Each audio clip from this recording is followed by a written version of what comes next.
Hello, people of the internet. My name is George, the artist here at Leafy Games. And I'm Preston, the programmer. We're going to try and make this a little bit of a shorter devlog. We're going to go over some of the basics of the new update, and we're going to save sort of a bigger, more intense video or a series of videos going over this stuff in a little bit more detail. So this is kind of a quick pass, just making that clear. Oh yeah, so first thing you'll probably notice is that the whole interface has gotten a lot of work done. It's a lot smaller than it used to be. It's a lot more, it's a lot simplified. And a lot of that information actually went onto the status screen. You want to show them that, Preston? Mm-hmm. That shows more specific information about ships. And other ships, if you've discovered them and they're in your sensor range, will show up below that window. So, and there's this screen has been placed in several places across the ship, both the Intrepid and the cruiser. So we've been doing some UI changes. We're using a totally new sound engine called Wise. We're working with some talented guys over at Hexany Audio, and we're going to work with them, and they've redone all the sound effects in the game. So we think they're pretty good. So we'd like to get your feedback. Yeah, still it's an ongoing process, and it'll probably be for a while, but we're pretty excited. Yeah, so expect future updates on sound effects, and you can check out all the new ones in the new build. Another huge change that has taken quite a lot of time is upgrading to Unity 5. So yeah, we're running on the Unity 5 beta. So it's enabled us, given us some new features, and it's something that we're going to want to, it's sort of inevitable for us to move there, so we've just sort of tried to do all the work and get it out of the way. But I've noticed it's running a little bit better, and I think it looks pretty great. We're in the process of redoing all the materials to the new standard shader for physically based rendering. Yeah, we might have missed one or two, so just keep an eye out for that. Still, yeah. Again, yeah, definitely ongoing. So that's been a big change. That and the audio system, totally new audio system, totally new engine. So it's big changes we've been working through.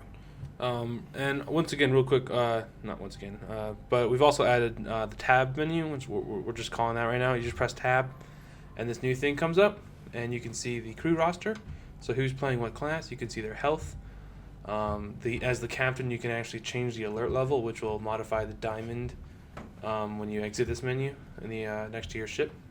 That signifies the alert level. You can see some game information, your credits, and while a lot of these are just sort of empty right now, the comms is sort of working, and this is actually how you do trading.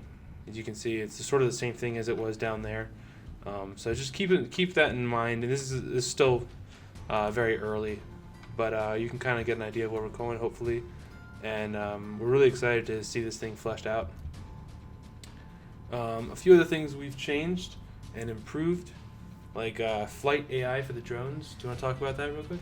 Yeah, the drone AI has some avoidance, some AI avoidance patterns and stuff. So it's still pretty early, but I'm trying to definitely make some improvements, make them more of a challenge, make them just smarter, so they don't just run into asteroids and stuff. So hopefully this update has some improvements, and we're still in the process of making more.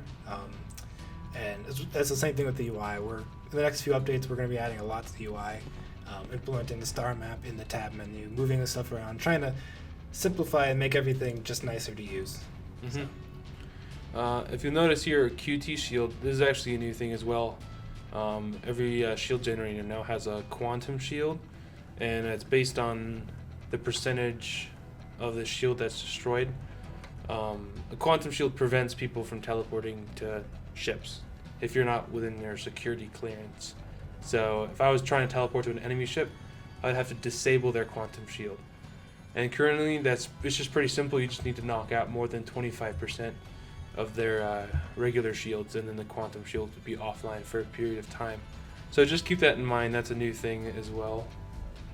Yeah, it's still partly implemented, but the basics are there, so it should work. So we're hoping to see what you guys think. Yeah. So there's also some changes with sensors, and enemies also have alert levels similar to you. You can use that to sort of tell their aggression level and what they're doing. Yellow usually means they're searching, so they kind of know something's up, and they're looking for you. Red means they detected you and are currently hostile and attacking you. And green right means they're haven't detected anything. So that's currently what they mean. That could change in the future, but just for now, just so you know. And another thing that's not being shown here, but we'll probably go over in much more detail in the later devlog. When you see enemy ships in the upper right-hand corner, it no longer shows shields and hull and all that stuff. It just gives you a percentage of the entire condition of the ship. Yeah. So it's a bit more vague, and hopefully that encourages more communication because you can get more details. You have to go through The status screen, which is every other ship will be displayed right here, and there'll be some arrows, and you can sift through. Yeah. Besides that, there's been just some bug fixes all around, some small stuff here and there that you'll notice. Some piloting changes. You can press 1, 2, and 3 as the pilot to change your inertial mode. 3 allows you to rotate quicker, but slows your movement speed. And 1 has the fastest movement speed, but it's hardest to turn. So you get to now, as the pilot, change how your inertial generator works and give some settings. So we think it's pretty cool. It's pretty fun to try to min-max the output as the pilot and do all that stuff. And sorry. Just one more thing. It's kind of big. We finally sort of built a simple, sort of like kind of an indirect tutorial. It's sort of a PDF document we call it the ship's owner's manual, and version 0.1 should be in the link in this description.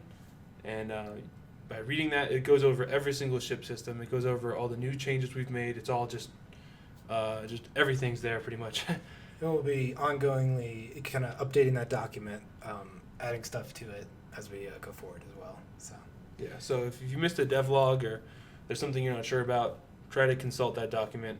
And if you still have questions, you can try to email us, and we'll try to sort things out, try to make it clear. All right. There's probably a few things we missed, but you can check out the release notes for all the details. Thanks very much for watching.